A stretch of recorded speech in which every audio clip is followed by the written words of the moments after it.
பண்டைய காலங்களில் கந்தர்வ நாட்டில் ஒரு நீதிமான் மற்றும் கருணையான மன்னன் இருந்தான்.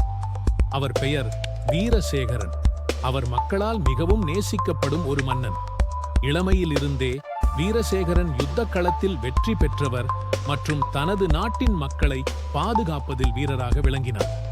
ஒரு நாள் அரண்மனையில் ஓர் அந்நிய பயணி வந்தார். அவர் தலை தூக்க முடியாத அளவுக்கு களைப்பாகவும் துன்பமாகவும் இருந்தார். அவரின் பெயர் சந்திரன். இவர் தன் நாட்டை அதீத பசி, வறட்சி சூழ்ந்ததால் தப்பித்து வந்ததாக கூறினார்.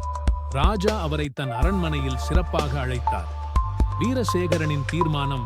சந்திரனின் கதையை கேட்ட வீரசேகரன் தன் இராச்சியத்தில் இருப்பது போன்று மற்ற நாடுகளுக்கும் சமாதானம் வேண்டும் என எண்ணினார்.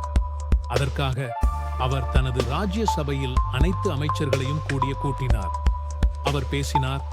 நம்முடைய நாட்டில் இருக்கும் செல்வமும் வளங்களும் மக்களின் செல்வாக்காக இருக்க வேண்டும். நாம் மற்ற நாடுகளுக்கு உதவ வேண்டும். அவரது பிரதமர் இதற்கு எதிர்த்தார். மன்னா, இதனால் நம் செல்வம் குறைந்து போகும், நம் நாட்டின் பாதுகாப்பு ஆபத்தாகும் என்றார். ஆனால் வீரசேகரன் சிறிதும் குமுறாமல் சொன்னார், ஒரு மன்னன் மக்களின் வாழ்க்கையை மட்டுமே காப்பாற்றும் பொருட்டு இருக்க வேண்டும்.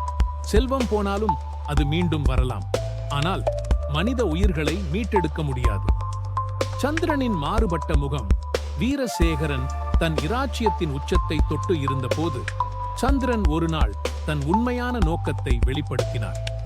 அவர் களவெறித்த கொள்ளையர் கூட்டத்தின் தலைவனாக இருந்தார். வீரசேகரனின் நம்பிக்கையை நகைத்துவிட்டு அவரது அயல் நாட்டை அடித்து கொள்ளை செய்ய வந்திருந்தார். வீரசேகரன் இது குறித்து அறிந்ததும் அமைதியுடன் செயல்பட்டார். அவர் சந்திரனுக்கு ஒரு சிக்கலான தேர்வை வழங்கினார். நீ எங்களிடம் பசியின் காரணமாக கையேந்தி வந்தாய். நான் உன்னை ஒரு மகன் போல பார்த்து பராமரித்தேன். நானே உன்னை தூக்கி கட்டி கொண்டு போன போது என் நாட்டுக்கு வெறுமனே கைவிட முடியாது. இன்னும் மனம் மாறினால் என் தாய் நாட்டின் பாதுகாவலராக நீயே இருக்கலாம்.